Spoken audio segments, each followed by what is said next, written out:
Jadi pewarnaan jaringan dan sel gitu ya. Jadi kalau dia pewarnaan jaringan ya namanya histo gitu ya. Tetapi kalau dia pewarnaan sel ya sito gitu ya. Jadi seperti tadi kita membahas pewarnaan hematoksilin eosin yang standar, lalu ada pewarnaan spesifik, ada yang menggunakan OREO, ada untuk pewarnaan tulang, ada komponen-komponen lain. Bahkan tadi Nisa sudah menjelaskan ada pewarnaan misalnya dengan Van Gilsen.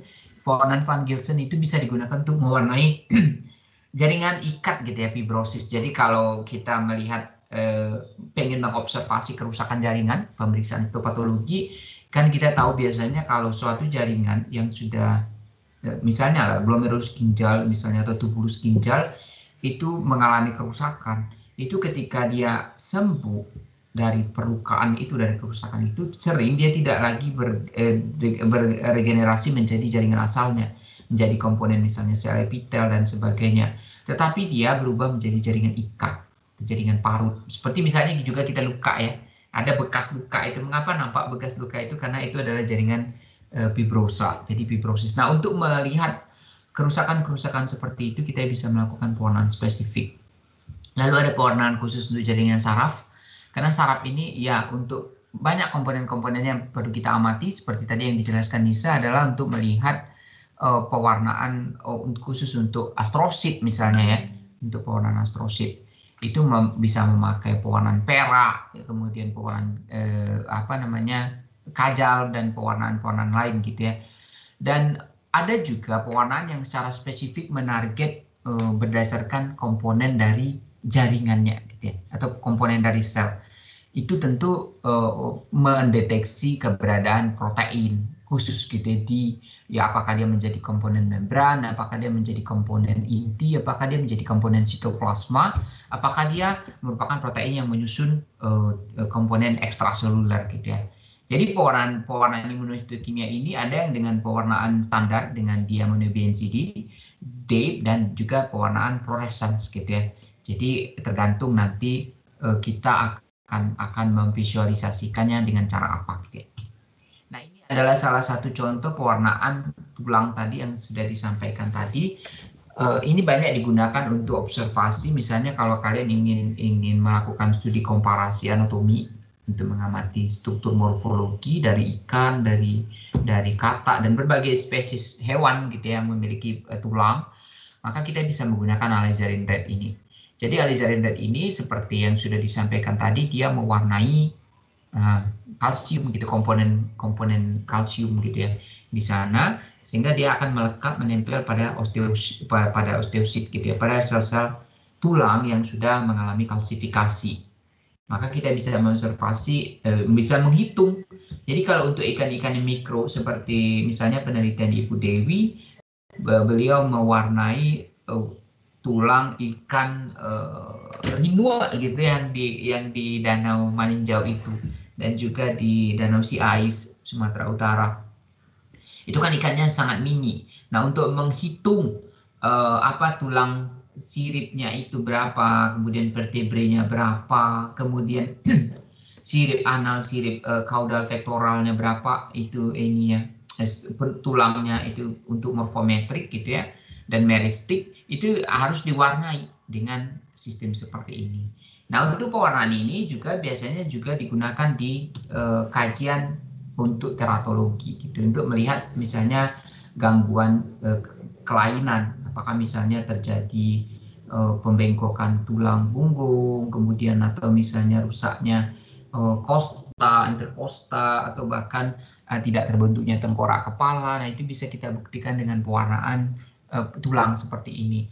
Nah, pewarnaan alizarin red bisa kita kombinasikan dengan pewarnaan Alcian blue kalau kita ingin mengobservasi gangguan proses penulangan. Ini adalah contoh kombinasi pewarnaan antara alizarin red yang berwarna dengan pink.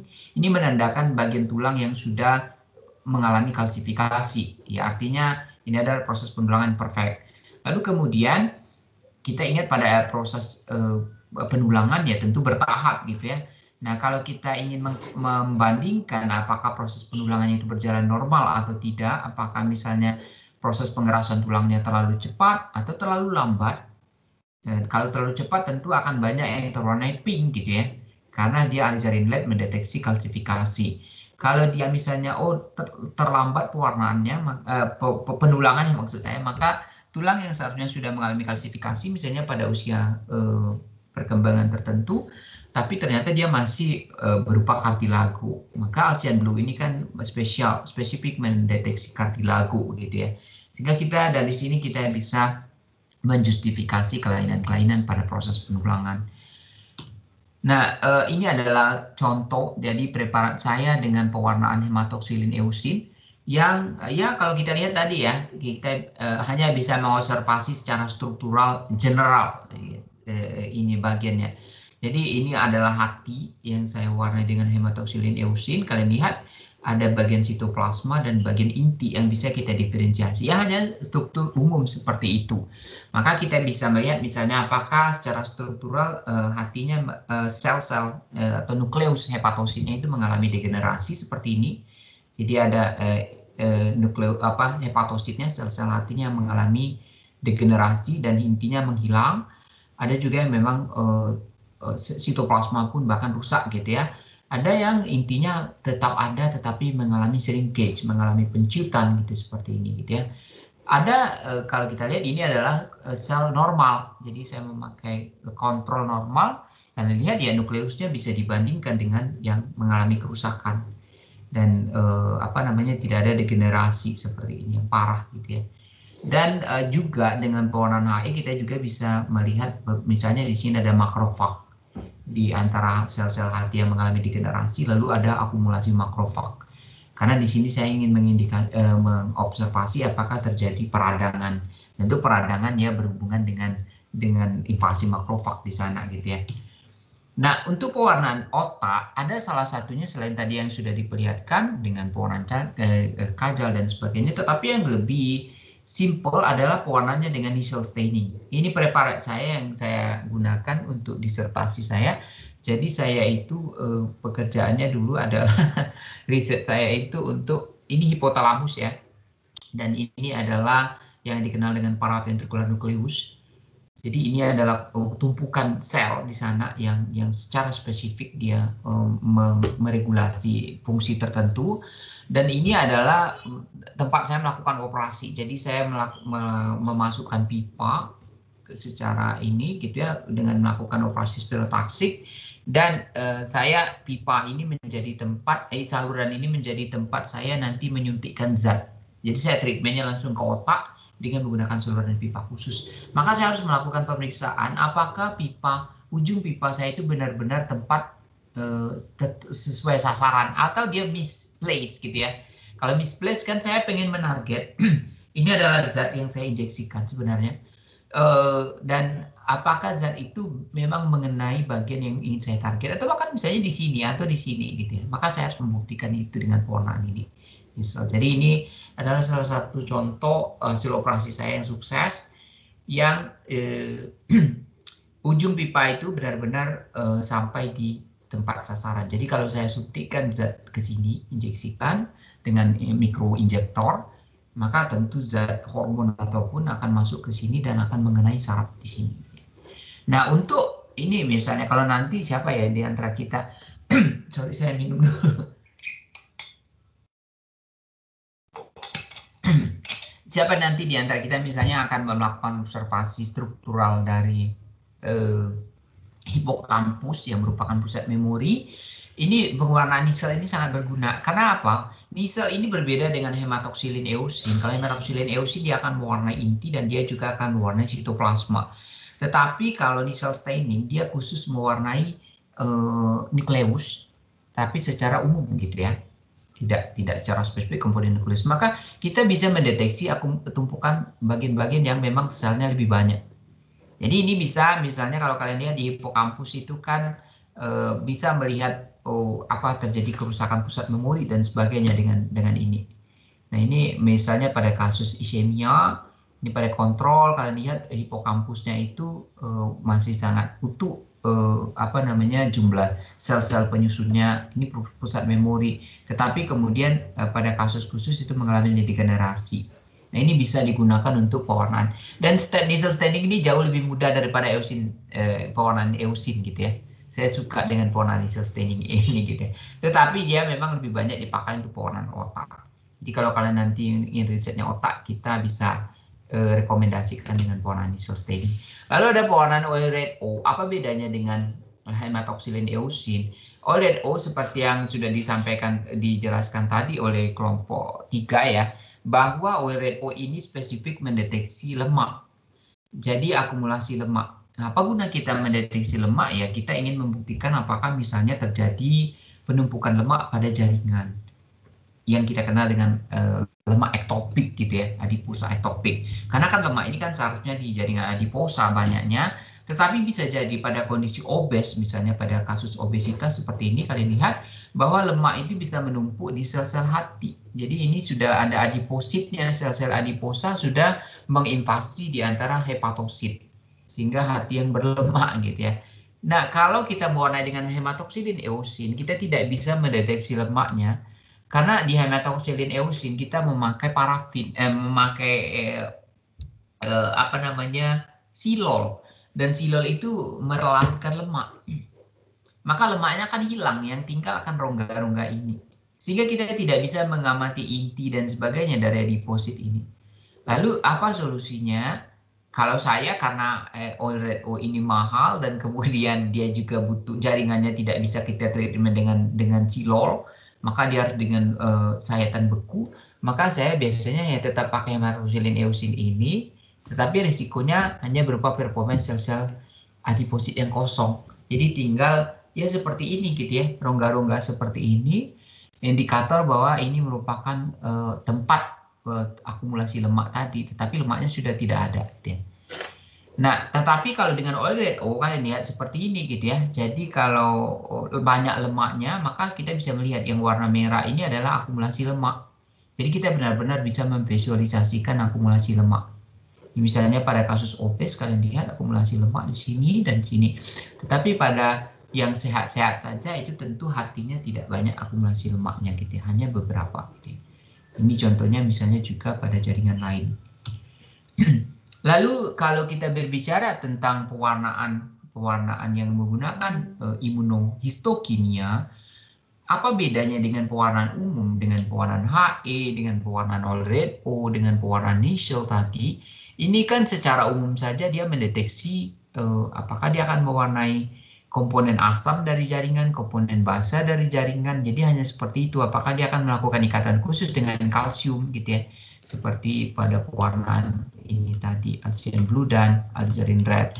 Nah, maka kita pada pewarnaan imunohistokimia, ini tujuannya adalah secara spesifik kita ingin mendeteksi apakah terjadi perubahan dari jumlah konsentrasi atau ekspresi dari protein, atau bukan hanya pada level protein, bahkan sebenarnya pada level mRNA kita bisa mendeteksi komponen ini. Tapi yang lebih banyak tentu yang namanya imunohistokimia ini lebih banyak memvisualisasikan protein gitu ya, zat tertentu yang menjadi komponen sel atau jaringan yang tersusun dari protein. Maka untuk mewarnai protein, untuk mendeteksi di mana protein itu berada, di mana dia terlokasi, apakah dia mengalami peningkatan atau penurunan, adalah dengan imunohistokimia. Jadi dia diangkat dari konsep bahwa protein itu bisa dideteksi dengan antibodi. Karena protein dalam ini diposisikan sebagai antigen. Maka akan disintesis antibodi khusus yang hanya akan menempel pada protein itu. Karena protein ini kan sangat-sangat spesifik. Masing-masing protein itu peptida itu berbeda-beda dia gitu ya. Maka dia akan bisa dideteksi secara spesifik pada jaringan dengan menggunakan antibodi khusus yang hanya bisa menempel pada protein tersebut gitu ya. Ya, kita sudah belajar di imunologi ada konsep bahwa antigen dan antibodi. Maka ini diaplikasikan dengan pewarnaan imunohistokimia, yaitu kita lihat misalnya antigen ini adalah protein yang ingin kita deteksi yang menjadi komponen dari jaringan atau sel. Lalu bagaimana cara kita mendeteksi apakah protein ini ada atau tidak, banyak atau tidak? Maka caranya adalah kita tempeli dia dengan antibodi. Lalu antibodi inilah nanti yang akan kita warnai. Jadi kita tidak bisa langsung mewarnai protein ini, mewarnai antigen ini, tapi yang nanti kita akan deteksi adalah reaksi dengan antibodinya gitu ya. Jadi namanya antibodi, maka dia akan menempel pada antigen. Lalu kemudian kalian lihat ada yang dikenal dengan antigen dan antibodi primer, antibodi sekunder. Apa itu? Ya kurang lebih antibodi primer itu adalah antibodi yang kita berikan yang dia langsung nempel pada protein atau antigen yang ingin kita deteksi di jaringan. Jadi primary antibody, lalu kemudian apalagi setelah antibodi primer kita inkubasi dia dengan antibodi primer, maka antibodi primer akan nempel. Lalu kemudian antibodi primer ini tidak bisa langsung kita warnai karena dia tidak berafiliasi dengan zat pewarna.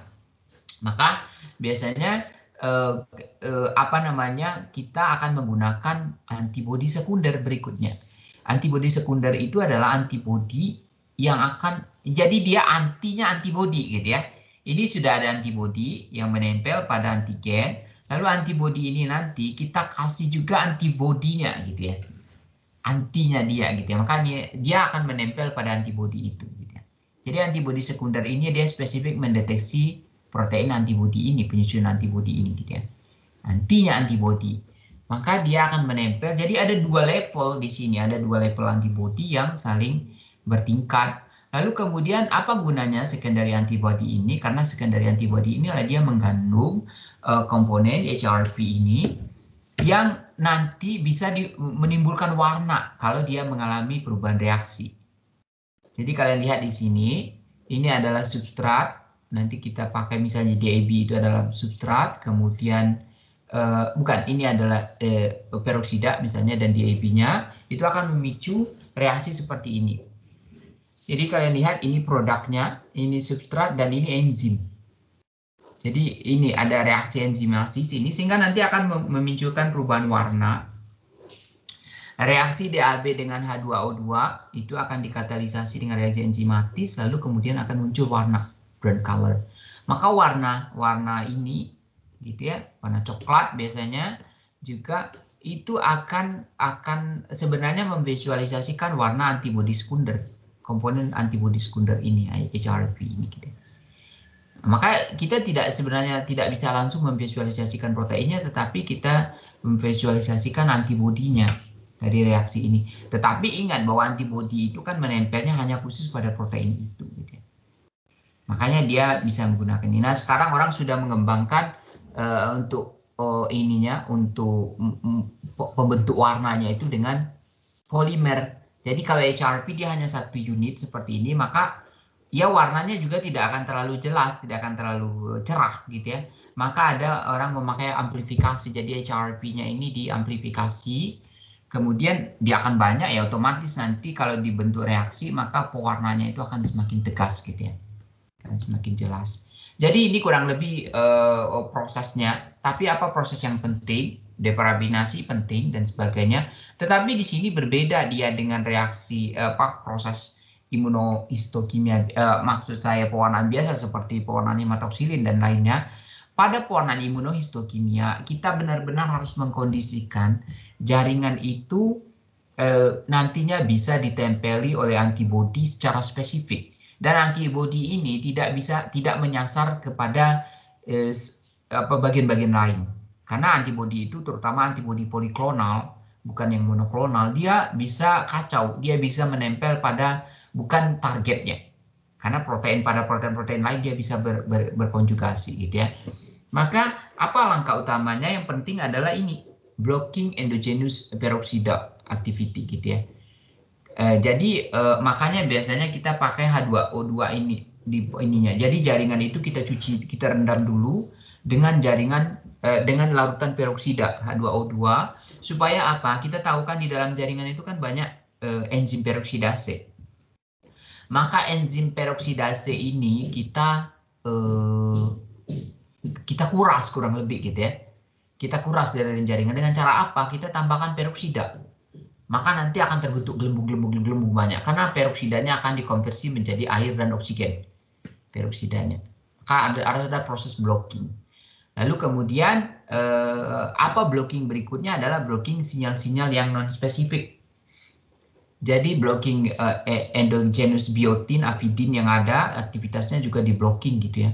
Lalu ada juga pemblockingan protein-protein lain yang mungkin akan ditempeli oleh antibodi yang akan kita tempelkan. Jadi banyak sekali proses pemblockingan yang harus dilakukan supaya nanti antibodi yang kita pakai, yang kita kerahkan untuk menempel di protein target kita itu benar-benar sesuai targetnya, precise targetnya. Kalau enggak, kan banyak sekali protein-protein lain yang mungkin bisa berkonjugasi dengan antibodi kita.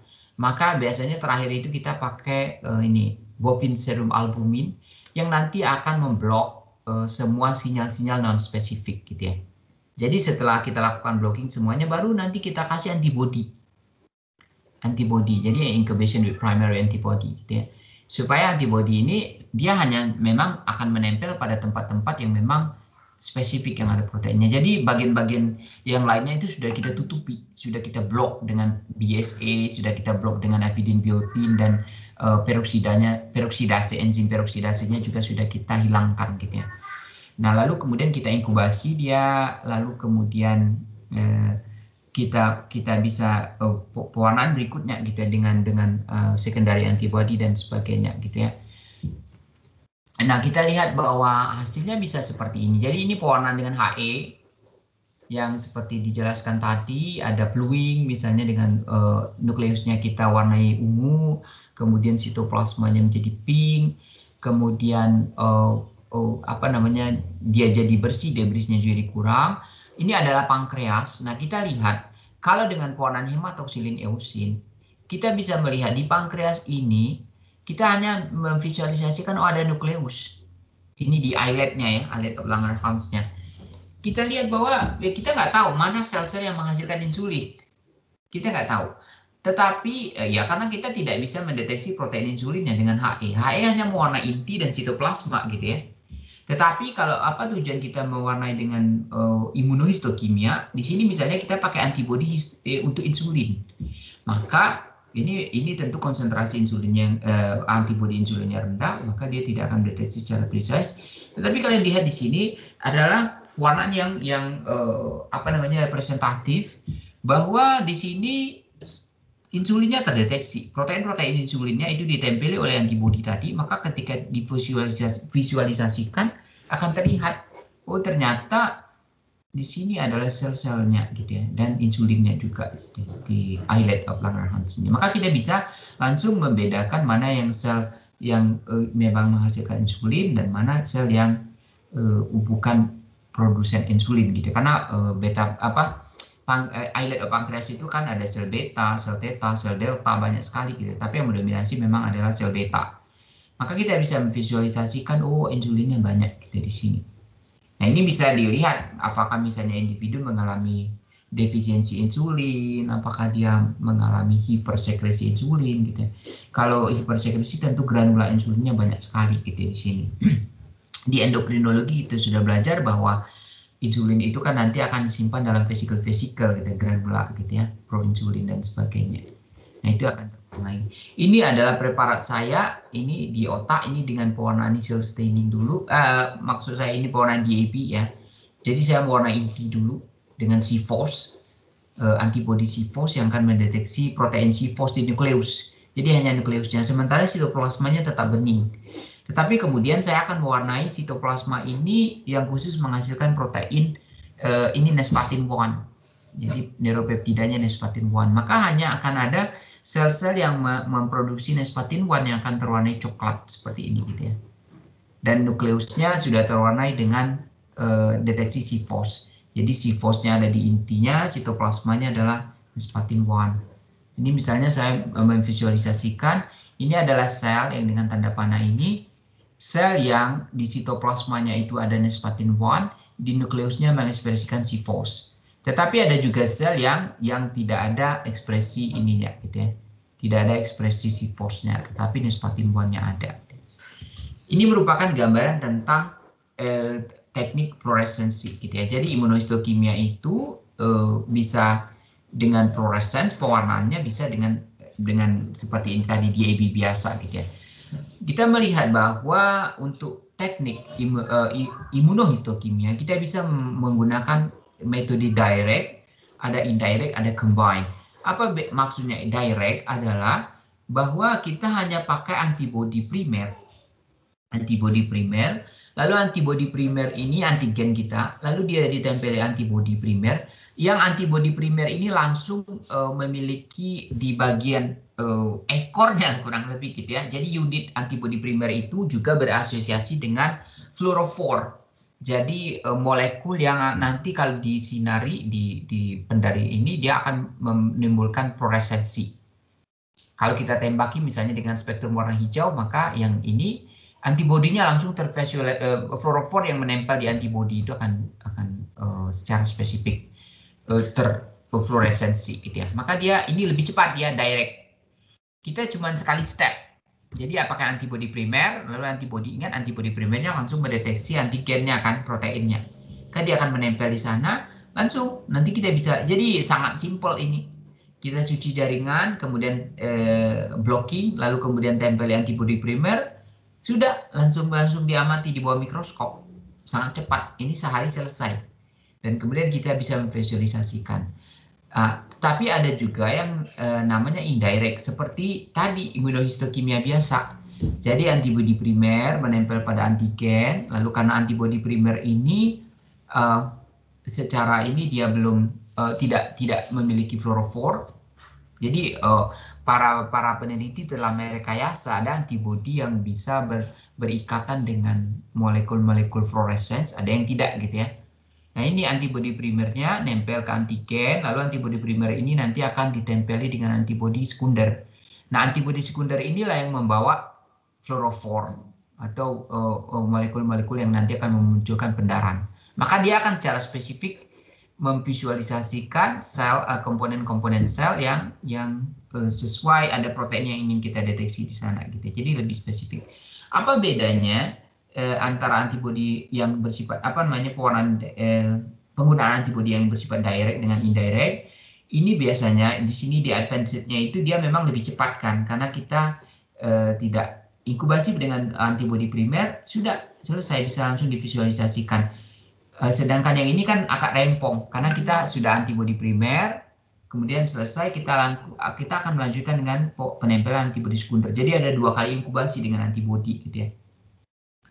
Tetapi apa kelebihannya? Bahwa di sini ada proses amplifikasi.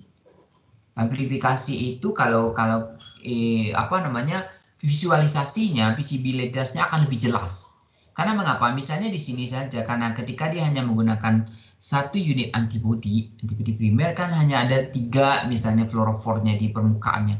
Tetapi kalau kita menggunakan double seperti ini, ada antibodi sekunder, maka antibodi primer kita tadi akan ditempeli oleh beberapa molekul antibodi sekunder, dan antibodi sekunder itu masing-masingnya ditempeli misalnya 3 molekul fluorofor. Maka ini akan menghasilkan visualisasi yang jauh lebih cerah, lebih intens, dan lebih mudah ditampakkan. Jadi sinyal-sinyal yang sedikit saja bisa diperbanyak, bisa diperkuat gitu ya kemunculannya gitu ya. Nah, ada juga yang kombinasi. Jadi kombinasi, ada yang bagian menggunakan antibodi primer yang langsung fluorofor, ada yang dengan double seperti ini, antibodi sekunder gitu ya.